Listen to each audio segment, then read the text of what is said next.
আৰু মধ্যবিত্ত লোকসকলৰ ব্যৱহাৰৰ বাবে বিনামূলীয়া বিশেষকৈ ঔষধ বিতৰণৰ বাবে আজি ৰাজ্যিক কেবিনেটে স্বাস্থ্য বিভাগক 190 কোটি টকাৰ অনুমোদন জনায় এটা কেবিনেটত আজি এটা বিশেষ সিদ্ধান্ত লোৱা হৈছে যেটো আপোনালোকক মই জনাব খুজিছো যে আমাৰ অসমৰ যিবিলাক মথাউৰি আছে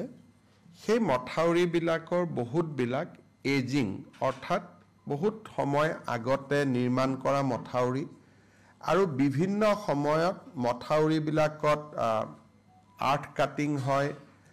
সৰু সৰুকৈ পানী নিগৰি থাকে আৰু সময়ত আমি গম নোপোৱা বাবে তৎক্ষণিক ব্যৱস্থা ল'ব নোৱাৰো আৰু এটা সময়ত মথাউৰি বিলাক ব্ৰিজ হৈ যায় আজি কেবিনেটে এটা সিদ্ধান্ত লৈছে যে প্ৰতি 10-12 কিলোমিটাৰ মথাউৰিত আমি এটা যুৱ বাহিনী গঠন কৰিম 15 জন ডেকা ল'ৰা এই 15 জন ডেকা ল'ৰাৰ কাম হ'ব যে এপ্ৰিল মাহৰ শেষৰ পৰা অক্টোবৰ পৰ্যন্ত তেওঁলোকে মথাউৰিসমূহ নিৰীক্ষণ কৰিব আৰু এই ডেকা ল'ৰা কেইজনক আমি এটা মথাউৰি কমিটি বুলি উল্লেখ কৰিছো যে এটা মথাউৰি কমিটিত 10 পৰা 15 জন ল'ৰা থাকিব যুৱক থাকিব 8 বা 12 কিলোমিটাৰ মথাউৰি তেওঁলোকে পৰ্যবেক্ষণ কৰিব স্থানীয় জলসম্পদ বিভাগৰ অভিযন্তাজনে নিৰীক্ষণ কৰিব আৰু এই ডেকা ল'ৰাখিনিক আমি গামবুটছ টৰ্চ লাইট ৰেইনকোট এইবিলাক সামগ্ৰী যোগান ধৰিম আৰু খৰটকীয়াকৈ কিবা এটা দেখিলে যাতে ফটক কৰি মেৰামতি কৰিব পাৰে তাৰ কাৰণে তেওঁলোকক আমি জিঅ' বেগ কোৰ বিভিন্ন যিবিলাক পৰ্কুপাইন যিবিলাক এমুনেশ্যন যিবিলাক ফ্লাড ফাইটিং মেটেৰিয়েলছ সেইবিলাক আমি দিম আৰু এই গোটেই ব্যৱস্থাটো স্বেচ্ছাসেৱক হ'ব স্বেচ্ছাসেৱী হ'ব অসমৰ বান নিয়ন্ত্ৰণৰ ক্ষেত্ৰত অসমৰ যুৱ শক্তিৰ আমি যাতে সহায় পাওঁ তাৰ কাৰণে এই বিশেষ আঁচনিটো লোৱা হৈছে আৰু যি কেইজন যুৱ বন্ধুৱে এই কামত আমাক সহযোগিতা কৰিব অক্টোবৰ মাহত মুখ্যমন্ত্ৰীৰ স্বাক্ষৰযুক্ত তেওঁলোকক একোখন কৃতজ্ঞতাৰ পত্ৰ বিতৰণ কৰা হ'ব সো আকৌ এবাৰ কৈ দিছো যে 8 পৰা 12 কিলোমিটাৰ মথাউৰি চাবৰ কাৰণে 10 পৰা 15 জন যুৱকক লৈ এটা মথাউৰি কমিটি নিৰ্মাণ কৰা হ'ব এই মথাউৰি কমিটিটো এপ্ৰিল মাহৰ পৰা অক্টোবৰ মাহলৈকে কাম কৰিব মথাউৰি কমিটিৰ সদস্যসকলক আমি গামবুটছ টৰ্চ লাইট ৰেইনকোটছ এই ধৰণৰ সামগ্ৰীসমূহ যোগান ধৰিম আৰু ফ্লাড ফাইটিং কিছু জিঅ' বেগছ কোৰ পাৰ্কুপাইন এই ধৰণৰ যিবিলাক আমাৰ আমি তৎকালে মথাউৰিটো বচাব পাৰো যেতিয়ালৈকে ডিপাৰ্টমেণ্টৰ সুবিধা আহি নপৰে এই সামগ্ৰীবিলাকো আমি তেখেতসকলক দিম আৰু শেষত আমি গৈ অক্টোবৰ মাহত যেতিয়া আমি বানপানী সেশন কমপ্লিট হৈ যাব তেওঁলোকক আমি একোখন কৃতজ্ঞতা পত্ৰ দিম আৰু প্ৰয়োজন অনুসৰি স্থানীয় বিধায়কসকলে তেওঁলোকক ৰাজহুৱাভাৱে সম্বৰ্ধনাও জনাব পাৰিব অসমৰ বান নিয়ন্ত্ৰণ বিভাগত মই ভাবো যে ই আমাক বহুত সহায় কৰিব কাৰণ অকনমান খবৰ পালেই আমি একোটা ডাঙৰ বিপদৰ পৰা বাচিব পাৰো খবৰ নোপোৱা কাৰণে যোৱাবাৰে বোকাখাটত মথাউৰি এটা ভাঙিছিল কি বংকুৱাল যদি কোনোবাই যদি দুদিন আগত আমাক খবৰ দিলেহেঁতেন মথাউৰিটো নাভাঙিলেহেঁতেন গতিকে সেই ধৰণৰ এইটো এটা ভাল পদক্ষেপ অসম পুলিচক যেনেকে ভিডিপিয়ে যথেষ্ট সহায় কৰে গাঁওৰক্ষী বাহিনীয়ে যেনেকে সহায় কৰে তাৰ অনুৰূপ এটা শক্তি এটা লাহে আমি নিৰ্মাণ কৰিম শেষলৈ গৈ মথাউৰি কমিটি বিলাকক আমি ৰেজিষ্ট্ৰেচনো কৰি দিম তেনেকে শক্তিশালী কৰি আমি গৈ থাকিম এইবাৰ প্ৰথম বছৰ ইয়াক আমি হাতত লৈছো আমাৰ গুৱাহাটীত ফ্ৰেঞ্চ গভৰ্নমেণ্ট আৰু ভাৰত চৰকাৰৰ আৰ্থিক সাহায্যত আমি এটা Assam climate centre for cities বুলি এটা আমি অনুষ্ঠান গঢ়িম ইয়াৰে পুঁজি ভাৰত চৰকাৰ আৰু ফ্ৰেন্স চৰকাৰে আমাক আগবঢ়াব আৰু ইয়াৰ জৰিয়তে ক্লাইমেট প্ৰটেকশ্যনৰ ক্ষেত্ৰত কেইবাজনো এক্সপাৰ্ট গুৱাহাটী পৌৰ নিগমে নিযুক্তি কৰিব পাৰিব কেবিনেটে আজি এই ক্লাইমেট চেণ্টাৰটো অনুমোদন জনায় জাগিৰোডৰ টাটা ছেমিকণ্ডাক্টৰ প্ৰজেক্টৰ কাষত আপোনালোকে জানে যে খুব কম দিনতে বেংগলুৰুত কাম কৰি থকা 1000 ছোৱালী জাগিৰোডলৈ উভতি আহিব আমাৰ যি অসমীয়া ছোৱালী এতিয়া বেংগলুৰুত কাম কৰি আছে তেওঁলোক খুব সোনকালে জাগিৰোডলৈ উভতি আহিব অহাৰ লগে লগে জাগিৰোডত এটা থাকাৰ ভীষণ সমস্যা হ'ব আৰু লাহে লাহে 10 12 15000 মানুহ যেতিয়া তাতে নিযুক্তি হ'ব ওচৰত ভাড়া ঘৰ আদি প্ৰস্তুত হৈ উঠোতেও সময় লাগিব সেইকাৰণে আজি আমি আগতীয়াকৈ জাগিৰোডত এটা ৱৰ্কিং ওমেন হোষ্টেল 1000খন আসনযুক্ত এটা ৱৰ্কিং ওমেন হোষ্টেল বনাবৰ বাবে আজি কেবিনেটে 142 কোটি টকাৰ অনুমোদন জনাইছে আমাৰ অসমৰ গোটেই চাহ বাগিচাবিলাকত আমি মহাপ্ৰভু জগন্নাথ কমিউনিটি হল বনাই আছো 500খন চাহ বাগিচাত আজি তাৰ এখন মেনেজিং কমিটি কেবিনেটে নিৰ্মাণ কৰে স্থানীয় বিধায়কক অধ্যক্ষ হিচাপে লৈ তাকো কেবিনেটে অনুমোদন জনায় মই এতিয়া আজিৰ কেবিনেটত গ্ৰহণ কৰা তিনিটা বিশেষ গুৰুত্বপূৰ্ণ সিদ্ধান্ত আপোনালোকক জনাব খুজিছো আজি আমাৰ ৰাজ্য চৰকাৰৰ কেবিনেটত অসম চৰকাৰৰ কৰ্মচাৰী আৰু আমাৰ পেনশনাৰ সকলৰ বাবে 2% ডিয়াৰনেছ এলাউন্স আমি ঘোষণা কৰোঁ সো এতিয়াৰ পৰা ৰাজ্য চৰকাৰৰ কৰ্মচাৰী পেনশনাৰ সকলোৱে 2% তেওঁলোকে ডিয়াৰনেছ এলাউন্স পাব 1/1/2025 পৰা ই কাৰ্যকৰী হ'ব আমি এই মাহৰ দৰমহাত বিহুৰ আগতে পোৱা দৰমহাত 2% দিয়ে সংলগ্ন কৰিম কিন্তু যেটো এৰিয়াৰ হেতু আমি এপ্ৰিল আৰু মে দুটা মাহত আমি তেওঁলোকক দিম আজি এটা কেবিনেটত সিদ্ধান্ত গ্ৰহণ কৰা হয় যে অহা প্ৰথম বহাগৰ পৰা চৰকাৰৰ যিমান ট্ৰান্সফাৰ অৰ্ডাৰ ওলাব পোষ্টিং ওলাব গাইডলাইনছ ওলাব ৰুলছ ওলাব ৰেগুলেশ্যন ওলাব নটিফিকেশ্যন ওলাব অফিচ মেমৰেণ্ডাম ওলাব এই গোটেইবিলাকতে ইংৰাজীৰ লগতে অসমীয়াও ইয়াত সংলগ্ন কৰিব লাগিব তাৰমানে দুখন নটিফিকেশ্যন ওলাব এখন ইংলিছ এখন অসমীয়া কেছ হলে লিগেল প্ৰবলেম হলে হি ইংলিছখন মান্য হ'ব কাৰণ লিগেল ল্যাঙ্গুৱেজৰ কাৰণে ইংলিছখন কিন্তু অসমত 1 বহাগৰ পৰা আমি এটো সিদ্ধান্ত লৈছো যে যিমান সৰকাৰি অৰ্ডাৰ হয় অফিচ মেমৰেণ্ডাম হয় ৰুলছ হয় ৰেগুলেশ্যন হয় বিধানসভাৰ আইন হয় যিমান বিলাক সৰকাৰি কমিউনিকেশ্যন তাত ইংৰাজীৰ লগতে এখন অসমীয়া প্ৰতিলিপিও সন্নিবিষ্ট কৰিব লাগিব ইংৰাজীখন থাকিব ইংৰাজীৰ লগত অসমীয়া এটা কপি থাকিব বৰাক উপত্যকাত বেংগলী থাকিব বিটিআৰত বড়ো থাকিব অতিৰিক্তকৈ অৰ্থাৎ বৰাক উপত্যকাত বঙালী থাকিব বিটিএডিত বড়ো থাকিব আৰু সমগ্ৰ অসমতে ইংৰাজী আৰু অসমীয়া এই ব্যৱস্থাটো আজি কৰা হৈছে আৰু সদৌ অসম ছাত্ৰ সন্থাৰ লগত আমাৰ আলোচনা হৈছিল জাষ্টিস বিকে শৰ্মা কমিটিৰ এটো অনুমোদন আছিল ৰাজ্য চৰকাৰে অহা 1 এপ্ৰিলৰ পৰা কাৰ্যকৰী হোৱা কৰি 15 এপ্ৰিল 1 বহাগৰ পৰা কাৰ্যকৰী হোৱাকৈ ইয়াক ৰূপায়ণ কৰাৰ বাবে নিৰ্দেশ দিছে আমি সৰকাৰি অফিচাৰ সকলক কৈছো যে প্ৰথম অৱস্থাত ভাসিনী বুলি এটা এপ আছে যত অসমীয়া বড়ো বেংগলী তিনিটা ভাষাই উপলব্ধ হয় তাক ব্যৱহাৰ কৰক আৰু লাহে লাহে তেওঁলোকে নিজাকৈ লিখিব পৰা হৈ যাব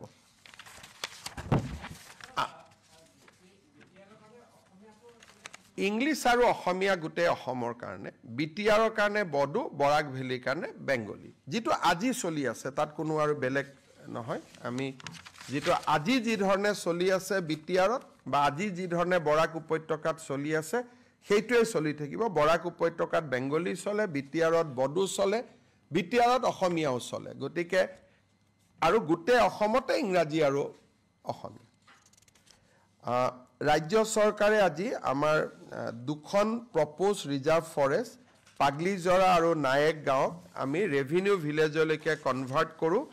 কিন্তু তাৰো ভিতৰত 280 হেক্টৰ আৰু 180 হেক্টৰক লৈ দুখন ৰিজাৰ্ভ ফৰেষ্ট কৰিবৰ বাবেও ৰাজ্য চৰকাৰে সিদ্ধান্ত লৈছে এতিয়া তৃতীয় এটা ইম্পৰ্টেণ্ট সিদ্ধান্ত আছিল আমাৰ অসমত যিবিলাক ফৰেনাৰ্ছ ট্ৰিব্যুনেল আছে তাতে বহুত কেছ পেণ্ডিং হৈ আছে এই কেছবিলাকৰ ভিতৰত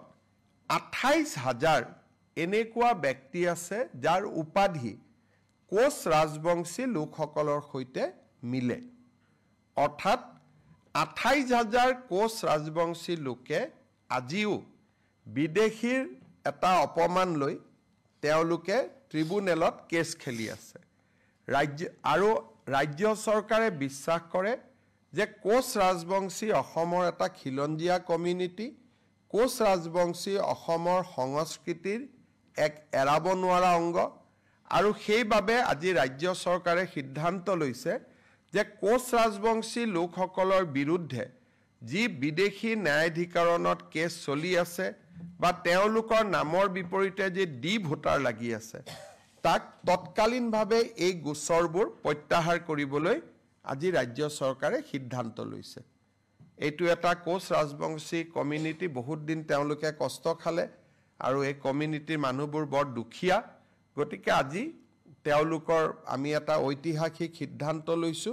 যে কোচ ৰাজবংশী কমিউনিটিৰ গাত এতিয়াৰ পৰা বিদেশীৰ লেভেল লাগি নাথাকিব তেওঁলোকৰ বিৰুদ্ধে চলি থকা সকলো গোচৰ ৰাজ্য চৰকাৰে ট্ৰিব্যুনেলৰ পৰা প্ৰত্যাহাৰ কৰিব সো তিনটা ইম্পৰ্টেণ্ট ডিসিশন আছিল 2% ডিএ সেকেন্ড ইম্পৰ্টেণ্ট ডিসিশন আছিল যে অসমীয়া ভাষাৰ প্ৰয়োগ বৰাকত বেংগলী বিটিএডিত বড়ো আৰু কোচ ৰাজবংশী কমিউনিটিৰ পৰা বিদেশী বুলি যি তেওঁলোকৰ ওপৰত গোচৰ চলি আছিল তাৰ আনুষ্ঠানিক প্ৰত্যাহাৰ এই তিনটা গুৰুত্বপূৰ্ণ সিদ্ধান্ত আজি কেবিনেটে লয় লগত মথাউৰি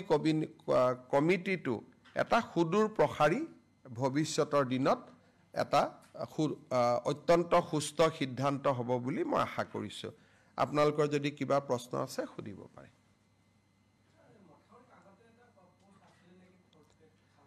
হেবিলাক থাকিবই খালাসিও থাকিব গভৰ্ণমেণ্ট মানুহখিনি থাকিবই ডেকা লৰাবিলাকে ৰাতি যেনেকৈ ডিউটি কৰে আমাৰ গাঁৱত এতিয়া তেওঁলোকে ডিউটি কৰোঁতে আজিও ডিউটি কৰে কিন্তু এটা ডিউটিটো আনুষ্ঠানিক হ'ব নৈপৰীয়া স্থানীয় মানুহ সেই মথাউৰিটোৰ কাষৰ মানুহখিনি নৈপৰীয়া বুলি না মথাউৰিটোৰ কাষত লোকেল মানুহ থাকিব এটাই সুবিধা থাকিব আগতে তেওঁলোকে নিজাকৈ যায় কেতিয়াবা পুলিচেও দিগদাৰ কৰে অমুকেও দিগদাৰ কৰে এতিয়া এটা আইডেন্টিটি কাৰ্ড থাকিব গামবুট পাব ৰেইনকোট পাব টৰ্চ লাইট পাব পাৰ্কুপাইন পাব জিঅ' বেগ পাব অন্তত নিজক ৰক্ষণাবেক্ষণ কৰিব এটা সুবিধা পাব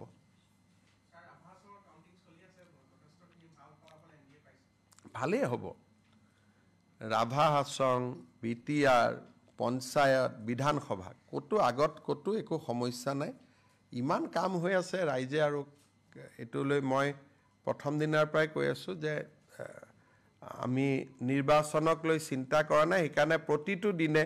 আপোনালোকে চিন্তা কৰক এই কোচ ৰাজবংশী মানুহখিনি আজি ইমান দিন বিপদত পৰি আছিল তেওঁলোকৰ কাৰণেতো কোনেও চিন্তা কৰা নাছিল বোলে অসমীয়া ভাষাৰ মৰ্যাদা কোনেওতো চিন্তা কৰা নাছিল গতিকে প্ৰতি সপ্তাহতেতো আমি একোটা ভাল খবৰ আপোনালোকক শুনাও গতিকে ৰাইজেতো আমাক সমৰ্থন কৰাটো স্বাভাৱিক আৰু প্ৰধানমন্ত্ৰী ডাঙৰীয়াৰ নেতৃত্বৰ প্ৰতি অসমৰ ৰাইজৰ অকুণ্ঠ সমৰ্থন আছে ওয়াকফ বিল পাছ হৈ গ'ল প্ৰধানমন্ত্ৰী ডাঙৰীয়াই ঐতিহাসিক কাম কৰি দেখুৱালে গতিকে ৰাইজৰ আস্থা আছে খালি মই এটাই দুখ পাইছো যে এই ওয়াকফ বিল এমেণ্ডমেণ্টৰ সময়ত অসমৰ এজন সংসদে যি বক্তব্য দাঙি ধৰিলে যে ৰাস্তাতে নামাজ কৰিব দিব লাগে, এজন সংসদে যিটো ক'লে যে স্বাধীনতা সংগ্ৰাম যেন হিন্দু মানুহে কৰাই নাই, এটা বিশেষ কমিউনিটিহে কৰিছিলে, এই যিবিলাক তেখেতে সদনত বক্তব্য দিলে, মুখ্যমন্ত্ৰী হিচাপে মই নিজেই লজ্জিত অনুভৱ কৰিছোঁ। অসমৰ মুছলমান মানুহেও নিবিচাৰে ৰাস্তাত নামাজ কৰাটো। ধুনীয়া মছজিদ বনাইছে, তেওঁলোকে মছজিদত নামাজ পঢ়ে। অসমত কোনেও ৰাস্তাত নামাজ নপঢ়ে। যিটো বস্তু মুছলমান মানুহেও বিচৰা নাই, তেওঁ তাতকৈও এক্সট্ৰিমত গ'ল।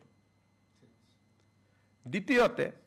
স্বাধীনতা সংগ্ৰাম এনেকুৱা কৰি দিলে ভাষণত যেন মহাত্মা গান্ধী, গোপীনাথ বৰদলৈ স্বাধীনতা সংগ্ৰাম কৰাই নাছিল। গতিকে মই নিজে লাজ পাইছোঁ। গোটেই দেশৰ মানুহবিলাকে মোক ফোন কৰিছে যে অসমৰ পৰা এনেকুৱাও MP হয় নেকি। গোটেই দেশৰ ওচৰত অসমে লজ্জা পাবলগীয়া হৈছে, লাজ পাবলগীয়া হৈছে এনেকুৱা বিবৃতিৰ কাৰণে। CM sir, if you could speak this one in English. देखिए, असम का एक सांसद ने वाकफ जो कानून लोकसभा में डिबेट हुए थे, वो समय उन्होंने बोले कि मुसलमान समाज को रास्ता में नमाज पढ़ने का इजाज़त देना चाहिए। और वो ऐसा भाषण किया कि स्वाधीनता संग्राम एक विशेष कम्युनिटी ने ही किए थे, हिंदू समाज ने किया ही नहीं था। तो ऐसा उन्होंने भाषण दिया। देश विदेश का लोग मुझको फ़ोन करके पूछ रहे, भाई आपने कैसा लोगों को संसद में भेजा।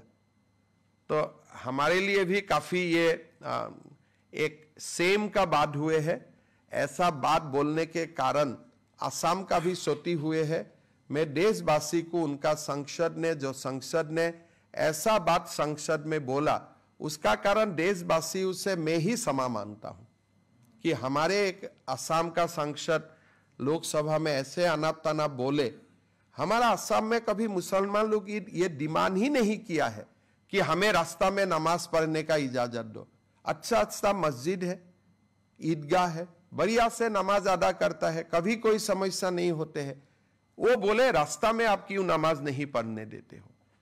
ये तो डिमांड ही नहीं है।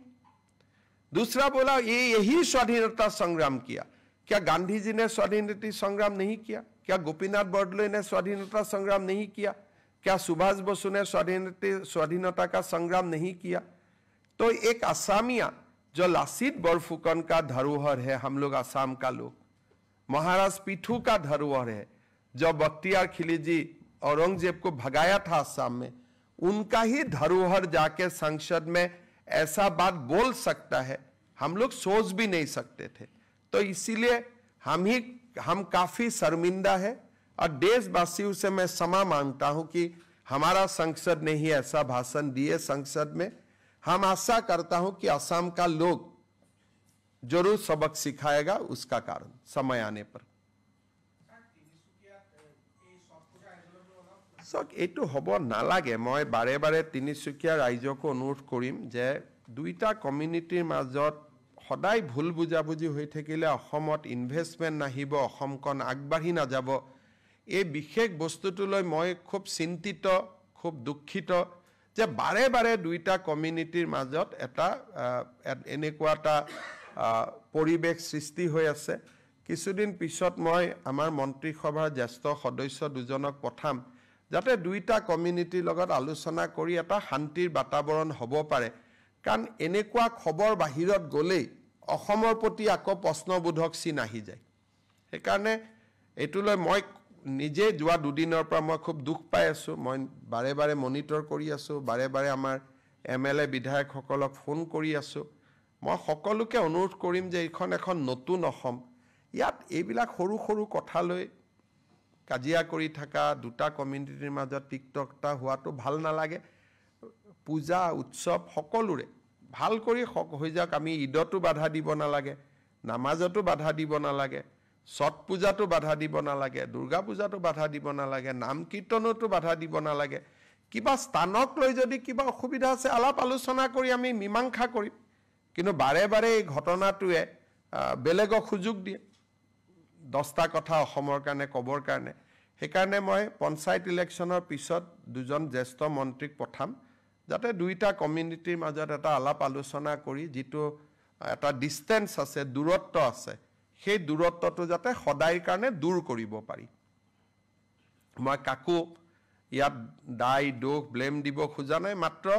দুইটা কমিউনিটিকে কৰজোৰে আহ্বান জনাম যে মিলা মিছা শান্তি সম্প্ৰীতি সমন্বয়ৰ মাজত যাতে আমি থাকো